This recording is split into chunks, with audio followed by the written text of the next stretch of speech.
Hello everyone, आज का जो हमारा क्लास है वो है अतिरिक्त संधि पाणिनीय सूत्र के अनुसार। तो पिछले क्लास में जो पढ़ाए थे एक्सेप्शन पूर्व रूप संधि जो कि था वो भी था पाणिनीय सूत्र के अनुसार ही हमारा एक्सेप्शन वाला संधि था। तो आज का जो हमारा टॉपिक है वो है प्रागीय संधि। क्या है? प्रागीय संधि।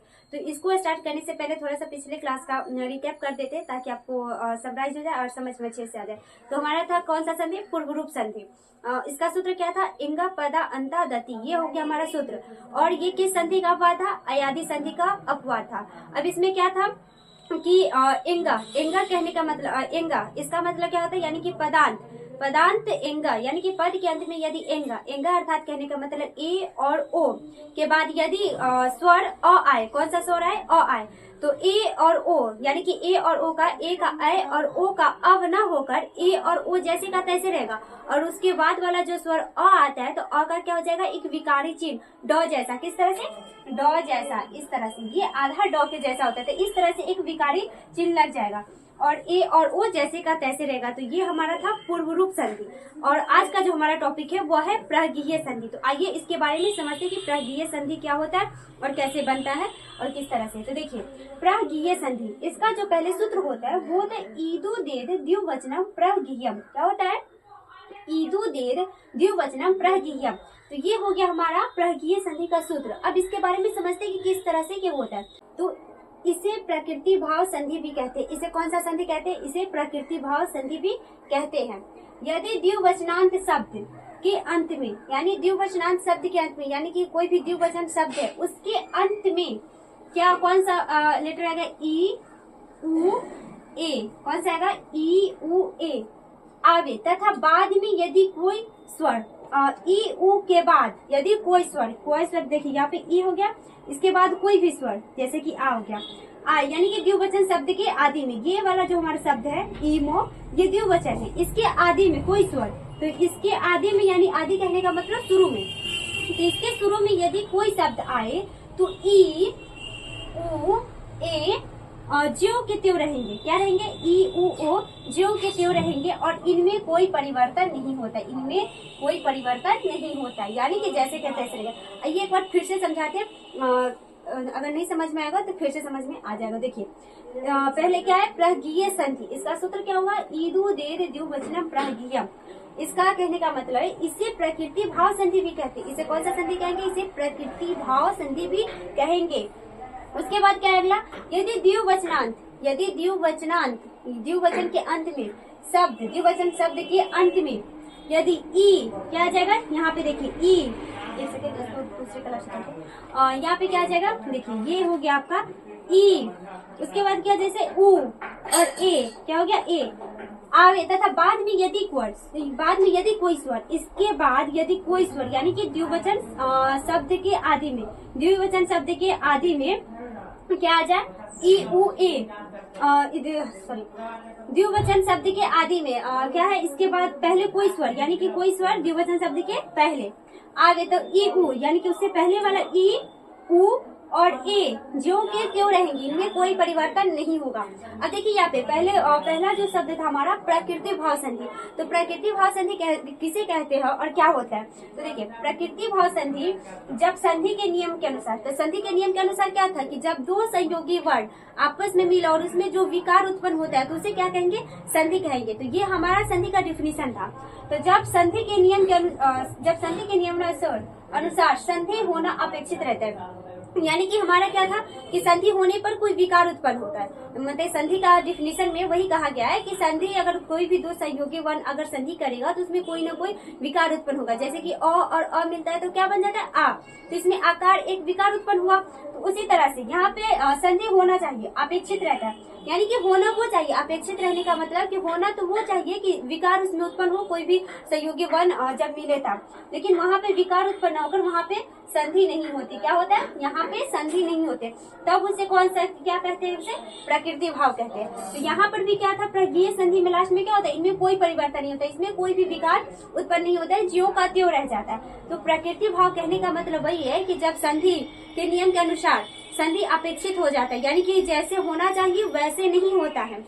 यानी कि जैसे कोई चीज क्या करते हैं, एक्सपेक्ट करते हैं कि उससे कि ऐसा होना चाहिए, लेकिन वैसा नहीं हो पाता है। तो वैसा नहीं होने के अनुसार उसमें कोई भी संधि नहीं होती वहां पे, तो उसे कौन क्या कहेंगे, प्रकृति भाव कहेंगे। ये समझ में आ गया आपको, प्रकृति भाव कहेंगे। तो वही नियम यहाँ पर भी है प्रज्ञीय संधि में, इसीलिए इसे क्या बोल देते हैं हम, प्रकृति भाव संधि कहते हैं। कि यहाँ पे संधि के अनुसार संधि होना चाहिए, लेकिन नहीं होता है, कोई परिवर्तन नहीं होता है, ज्यों का त्यों रहता है, इसलिए इसे प्रकृति भाव संधि भी कहते हैं। तो ये एग्जाम्पल में समझते हैं इसको। देखिए क्या है, इसमें द्विवचन शब्द के अंत में ई उ आ गया।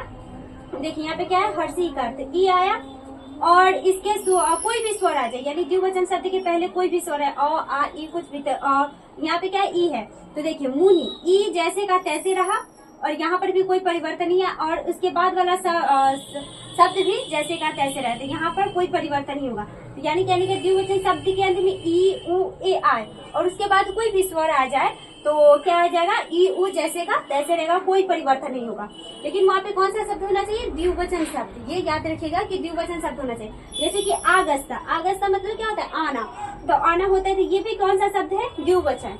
कौन सा शब्द है, ये द्विवचन है। उससे पहले क्या है, ई कार है, तो ई के बाद कोई भी स्वर आ गया, कौन सा स्वर है, कोई भी स्वर आ गया द्विवचन के। और यहाँ पे क्या है, द्विवचन शब्द के आदि में यहाँ पे यदि कोई स्वर आए तो ये कौन सा शब्द है, द्विवचन शब्द है, ये हमारा द्विवचन शब्द है। इसके पहले कोई भी स्वर क्या है, आ है, और उससे पहले क्या, ई, तो इनमें कोई परिवर्तन नहीं होगा, ई जैसे का तैसे रहेगा, उसके बाद वाला भी स्वर शब्द भी वैसे का वैसे ही रहेगा। तो क्या हो जाएगा, कवि प्लस आगस्त, क्या हो जाएगा, कवि आगस्त हो गया। अब आगे देखिए, फले क्या था, एक आर है, तो एक आर है, उसके बाद कोई भी स्वर आ गया ई में, ये भी हमारा द्विवचन शब्द है। तो फले जैसे का तैसे रहेगा, और उसके बाद ई में जैसे का तैसे रहेगा, जो का त्यों रह गया। उसके बाद गंगे, तो गंगे के बाद क्या, एक आर, उसके बाद भी कोई भी स्वर आ गया, ये एक आर है, और उसके बाद कोई भी स्वर आ गया अ, तो गंगे जैसे का तैसा, उसके बाद वाला भी शब्द भी द्विवचन शब्द भी जैसे का तैसे रहेगा, यानी कि गंगे अमु। उसके बाद देखिए कविते, उसके बाद क्या, एक आर है, उसके बाद भी कोई भी स्वर है ए, तो ये ए उसमें मतलब वृद्धि रेचि पढ़ाए, जैसे कि पढ़ाए थे, वृद्धि रेचि में क्या था, अकार और अकार में, यानी कि दोनों शब्द मिलकर आकार हो जाते हैं, वृद्धि संधि हो जाता है। तो उसी तरह से देखिए यहाँ पर एक तरह से दोनों शब्द है तो वृद्धि होना चाहिए, लेकिन वृद्धि नहीं होकर क्या हो जाता है, जैसे का तैसे रह गया, एकार और एकार, मतलब संधि के नियम के अनुसार वृद्धि रेचि में क्या होता था, संधि होता था और विकार उत्पन्न होता था, लेकिन यहाँ पे कोई विकार उत्पन्न नहीं होगा, जैसे का तैसे रहेगा। तो एकार और एकार, तो क्या हो जाएगा, कविते जोड़ एते, तो क्या हो जाएगा, ये जैसे का तैसे रह जाएगा, और द्विवचन शब्द एते है, ये भी जैसे का तैसे रह जाएगा। उसी तरह से क्या है, विष्णु उकार है, उसके बाद क्या है, कोई भी स्वर आकार है, यानी कि आसते, तो क्या हो जाएगा, विष्णु जोड़ आसते, यानी कि विष्णु आसते। तो ये हमारा हो गया प्रज्ञेय संधि का एग्जाम्पल। एक बार और समझा देते हैं ताकि आपको अच्छे से समझ में आ जाए। देखिए हमारा क्या है, पाणिनीय सूत्र के अनुसार एक्सेप्शन वाला संधि प्रज्ञेय संधि। इसका सूत्र क्या हो जाएगा, ईदु देद द्विवचनम प्रज्ञेयम, ये हमारा हो गया इसका सूत्र। अब इसे क्या बोलेंगे, इसे प्रकृति भाव संधि भी कहते हैं। यदि द्विवचनांत शब्द के अंत में कौन कौन सा अक्षर रहेगा, ई उ, ई भी देखेगा कि कौन सा ई है, हर्षी है, यहाँ सॉरी दीर्घी ई है, कौन सा है, दीर्घी ई है, उसके बाद दीर्घी उ, और उसके बाद ए, तो ये हमारा शब्द हो गया प्रज्ञेय संधि में, ई उ ए आए, और उसके बाद में यदि कोई स्वर किसके, द्विवचन शब्द के आदि में, और तो द्विवचन शब्द क्या है, उसके बाद वाला शब्द जो होगा वो कौन सा शब्द होगा, द्विवचन, और उसके आदि में, आदि कहने का मतलब शुरू में आए, तो ई और उ, यानी कि जो ये वाला हो गया शुरू वाला, मतलब प्लस से पहले वाला जो ई और ए और उ, यानी कि जैसे का तैसे रहेगा, इसमें ज्यों का त्यों रह जाएगा, और इसमें कोई परिवर्तन नहीं होगा। ये हो गया हमारा प्रज्ञेय संधि।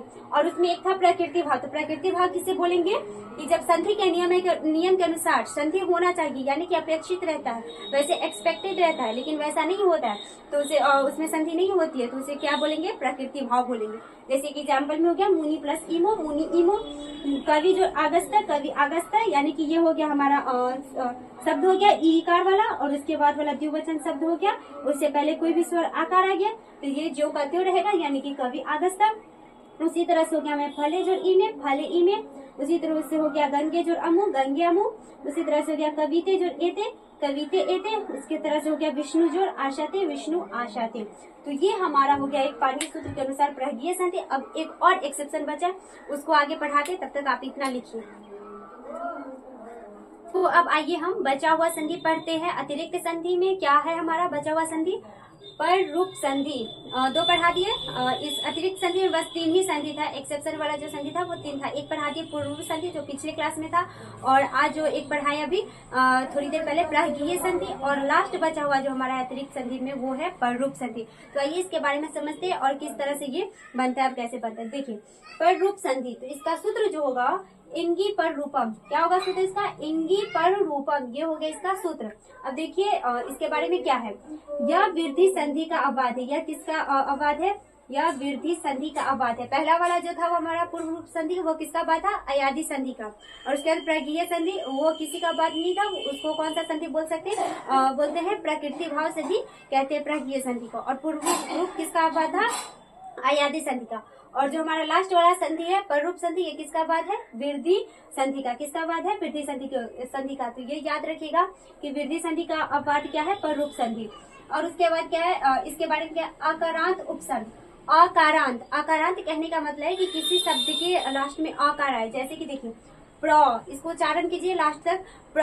तो प्र में क्या आ रहा है? अ, तो ये हो गया आकारांत। तो आकारांत उपसर्ग क्या है यहाँ पे? उपसर्ग। उपसर्ग और प्रत्यय ये हम आगे बढ़ाएंगे, तब तक यहाँ पे समझिए कि आकारांत उपसर्ग। आकारांत यानी कि जिसके अंत में अकार है। क्या है? अकार। तो आकारांत उपसर्ग के बाद धातु। अब धातु क्या होता है? तो धातु होता है क्रिया। संस्कृत में क्रिया यानी कि काम करने वाले क्रिया, जिसको संस्कृत में हम क्या बोलते हैं? धातु बोलते हैं। तो धातु, धातु समझ में, इसको भी हम आगे पढ़ाएंगे कि धातु क्या होता है, किस तरह से धातु का रूप चलता है। ये सब आगे वाले चैप्टर पढ़ाएंगे जो कि एग्जाम में बहुत ज्यादा पूछा जाता है। तो देखिए इतना समझ लीजिए कि धातु किसे बोलते हैं? क्रिया को, यानी कि काम करने वाले को, जो यानी कि क्रिया। जैसे कि हो गया हमारा नहाना, खेलना, कूदना, पढ़ना, ये सब क्या हो गया? हमारा क्रिया हो गया। तो उसको क्रिया को हम हिंदी में क्रिया बोलते हैं और इंग्लिश में वर्ब बोलते हैं, और संस्कृत में क्या बोलते हैं? इसको धातु बोलते हैं। क्या बोलते हैं? धातु।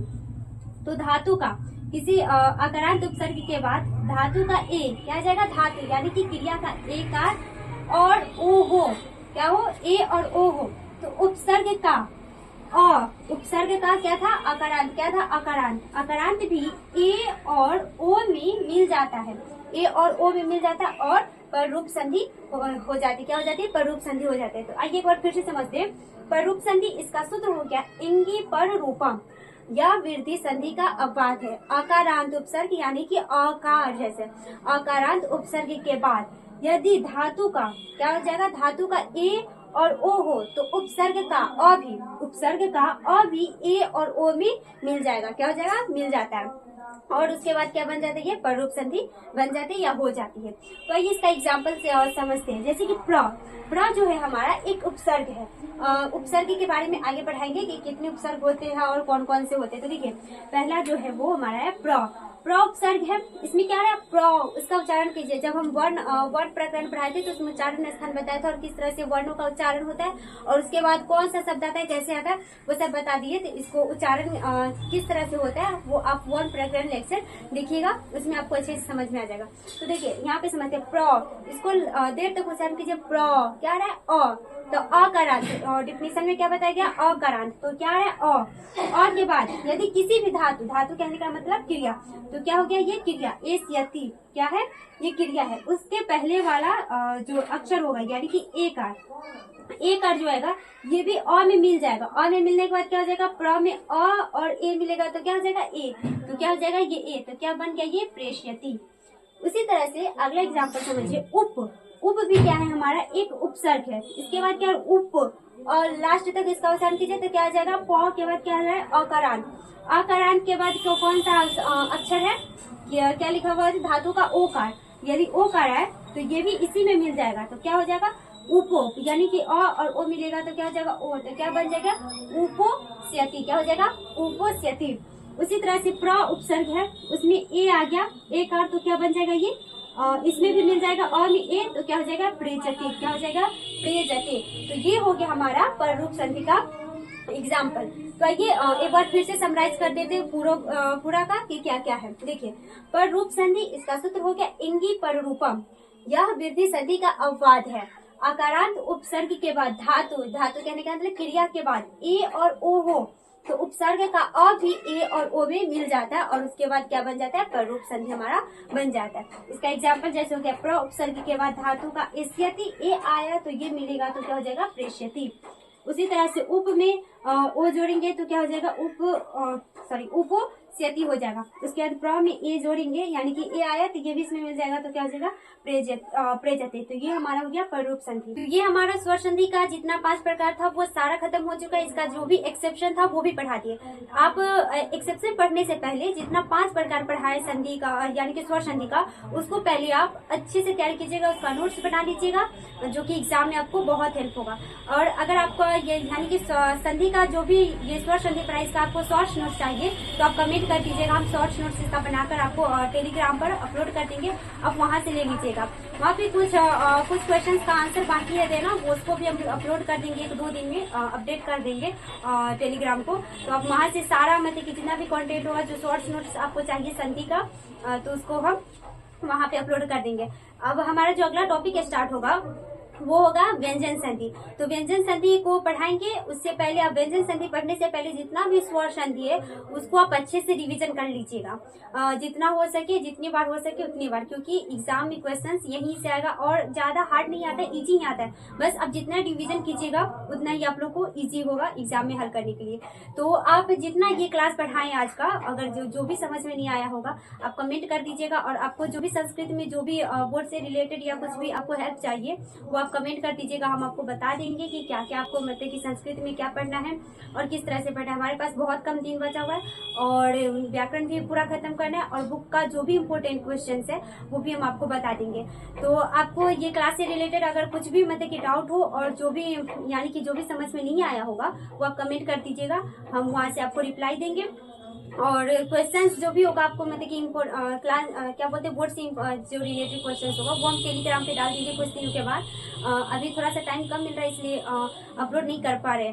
तो ये है हमारा आज का क्लास, और जो भी डाउट होगा वो आप कमेंट भी कर लीजिएगा। तब तक हम मिलते हैं अगले क्लास में, तब तक